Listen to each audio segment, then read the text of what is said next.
गौतम बुद्ध कहानी जिसकी जैसी भावना। एक बार बुद्ध कहीं प्रवचन दे रहे थे।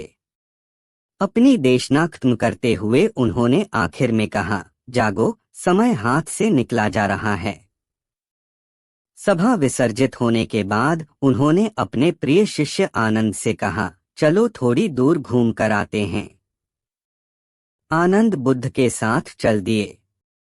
अभी वे विहार के मुख्य द्वार तक ही पहुंचे थे कि एक किनारे रुककर खड़े हो गए। प्रवचन सुनने ये लोग एक एक कर बाहर निकल रहे थे, इसलिए भीड़ सी हो गई थी। अचानक उसमें से निकलकर एक स्त्री गौतम बुद्ध से मिलने आई। उसने कहा, तथागत, मैं नर्तकी हूँ। आज नगर के श्रेष्ठी के घर मेरे नृत्य का कार्यक्रम पहले से तय था, लेकिन मैं उसके बारे में भूल चुकी थी।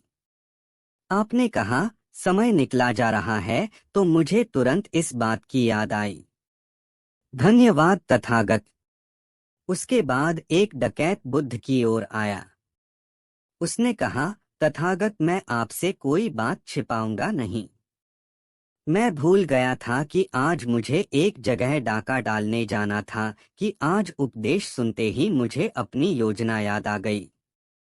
बहुत बहुत धन्यवाद। उसके जाने के बाद धीरे धीरे चलता हुआ एक बूढ़ा व्यक्ति बुद्ध के पास आया। वृद्ध ने कहा, तथागत, जिंदगी भर दुनियावी चीजों के पीछे भागता रहा। अब मौत का सामना करने का दिन नजदीक जा रहा है, तब मुझे लगता है कि सारी जिंदगी यूं ही बेकार हो गई। आपकी बातों से आज मेरी आंखें खुल गईं। आज से मैं अपने सरे दुनियावी मोह छोड़कर निर्वाण के लिए कोशिश करना चाहता हूँ। जब सब लोग चले गए तो बुद्ध ने कहा, देखो आनंद, प्रवचन मैंने एक ही दिया, लेकिन उसका हार किसी ने अलग अलग मतलब निकाला। जिसकी जितनी झोली होती है उतना ही दान वह समेट पाता है। निर्वाण प्राप्ति के लिए भी मन की झोली को उसके लायक होना होता है। इसके लिए मन का शुद्ध होना बहुत जरूरी है। महात्मा बुद्ध के प्रेरणादायक कहानी। कठोर वचन कहानी। एक बार गौतम बुद्ध से अभय राजकुमार ने प्रश्न किया कि क्या श्रमण गौतम कभी कठोर वचन कहते हैं। उसने सोच रखा था कि नहीं कहने पर वह बताएगा कि एक बार उन्होंने देवदत्त को नरकगामी कहा था, और यदि हाँ कहे तो उसने पूछा जा सकता है कि जब आप कठोर शब्दों का प्रयोग करने से स्वयं को रोक नहीं पाते, तब दूसरों को ऐसा उपदेश कैसे देते हैं।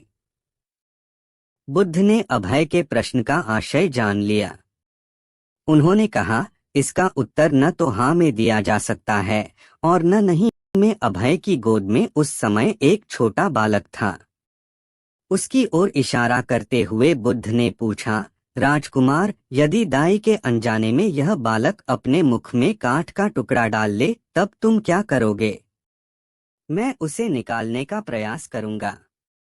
यदि वह आसानी से न निकल सकता हो तो बाएं हाथ से उसका सिर पकड़कर दाहिने हाथ की उंगली को टेढ़ा करके उसे निकालूंगा। यदि खून निकलने लगे तो भी मेरा यही प्रयास रहेगा कि वह काठ का टुकड़ा किसी न किसी तरह बाहर निकल आए। ऐसा क्यों?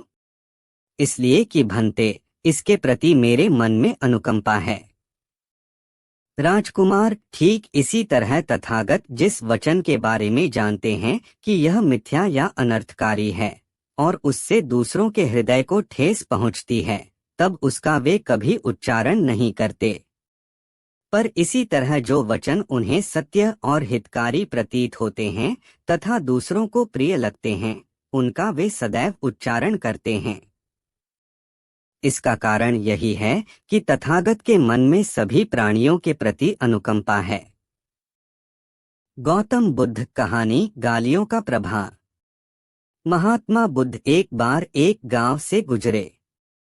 वहां के कुछ लोग उनसे शत्रुता रखते थे। उन्होंने उन्हें रास्ते में घेर लिया। बेतहाशा गालियां देकर अपमानित करने लगे। बुद्ध सुनते रहे। जब वे थक गए तो बोले, आपकी बात पूरी हो गई हो तो मैं जाऊं। वे लोग बड़े हैरान हुए। उन्होंने कहा, हमने तो तुम्हें गालियां दी, तुम क्रोध क्यों नहीं करते? बुद्ध बोले, तुमने देर कर दी। अगर 10 साल पहले आए होते तो मैं भी तुम्हें गालियां देता।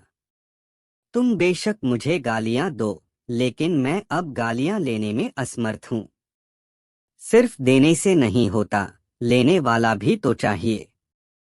जब मैं पहले गांव से निकला था तो वहां के लोग भेंट करने मिठाइयां लाए थे, लेकिन मैंने नहीं ली क्योंकि मेरा पेट भरा था। वे उन्हें वापस ले गए। बुद्ध ने थोड़ा रुककर कहा, जो लोग मिठाइयां ले गए, उन्होंने मिठाइयों का क्या किया होगा? एक व्यक्ति बोला, अपने बच्चों, परिवार और चाहने वालों में बांटी होंगी। बुद्ध बोले, तुम जो गालियां लाए हो, उन्हें मैंने नहीं लिया। क्या तुम इन्हें भी अपने परिवार और चाहने वालों में बांटोगे?